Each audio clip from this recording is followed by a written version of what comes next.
49 fertility centre మీకు అందిస్తుంది కేవలం 899 రూపాయలకి ఫర్టిలిటీ అసెస్మెంట్ ప్యాకేజ్. దేశంలోని రైతులందరూ కేంద్ర ప్రభుత్వం అందించే పీఎం కిసాన్ సాయం కోసం ఎదురుచూస్తున్నారు. ఎప్పుడెప్పుడు ఈ నిధులు విడుదలవుతాయా అని నిరీక్షిస్తున్నారు. వారి నిరీక్షణకు ఎట్టకేలకు తెరపడినట్లే కనిపిస్తోంది. పీఎం కిసాన్ నిధుల విడుదలపై కేంద్రం నుంచి క్లారిటీ వచ్చినట్టు తెలుస్తోంది. రైతులకు కేంద్రం హోలీ గిఫ్ట్ ఇవ్వనుందని సమాచారం. మార్చి 4న హోలీ పండుగ రానుండగా ఆ పండుగ గిఫ్ట్గా పీఎం కిసాన్ నిధులను విడుదల చేయాలని కేంద్రం భావిస్తున్నట్లు చెప్తున్నారు. హోలీకి ముందే రైతుల అకౌంట్లలో సొమ్మును రిలీజ్ చేసేందుకు ఏర్పాట్లు జరుగుతున్నట్లు వార్తలొస్తున్నాయి. ఇదే జరిగితే హోలీకి ముందే రైతులు శుభవార్త విననున్నారని చెప్పవచ్చు.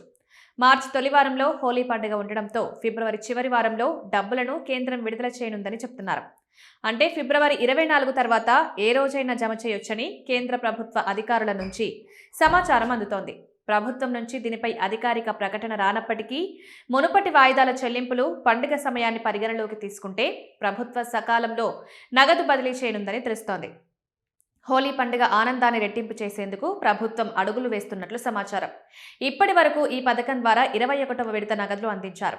ఇప్పుడు 22వ విడత నగదు అందించేందుకు ఏర్పాట్లు జరుగుతున్నాయి. ఈ విడతలో 2,000ను రైతుల బ్యాంకు ఖాతాల్లో వేనున్నారు. గతేడాది నవంబర్ 19న 21వ విడత నగదు బదిలీ జరిగింది. 2019లో పీఎం కిసాన్ పథకం ప్రారంభమైంది. ప్రపంచంలోనే అతిపెద్ద ప్రత్యక్ష ప్రయోజన బదిలీ పథకంగా ఇది ఉంది. అయితే సాంకేతిక సమస్యల వల్ల గత విడత నగదు అందుకోని వారు ఇప్పుడు ఒకేసారి 4,000 అందుకోనున్నారు.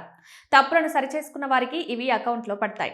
ఇక మిగతా రైతులకు యథావిధిగా 2,000 జమ కానున్నాయి. ఈ పథకంలో పారదర్శకత తెచ్చేందుకు కేంద్రం ఈకేవైసీ ప్రాసెస్ ను తప్పనిసరి చేసింది. ఇది చేయించుకోకపోతే డబ్బులిచ్చే ప్రసక్తే లేదని కేంద్రం స్పష్టం చేసింది. మీ కిసాన్ పోర్టల్ లేదా సిఎస్సి సెంటర్ ద్వారా ఈకేవైసీ పూర్తి చేసుకోవచ్చు. మొబైల్ నెంబర్కు వచ్చే ఓటీపీని ఎంటర్ చేయడం ద్వారా సింపుల్గా ఈకేవైసీ ప్రక్రియను పూర్తి చేయవచ్చు. పీఎం కిసాన్ వెబ్సైట్లోకి వెళ్లి ఈ ప్రక్రియను పూర్తి చేయాలని కేంద్రం పేర్కొంది.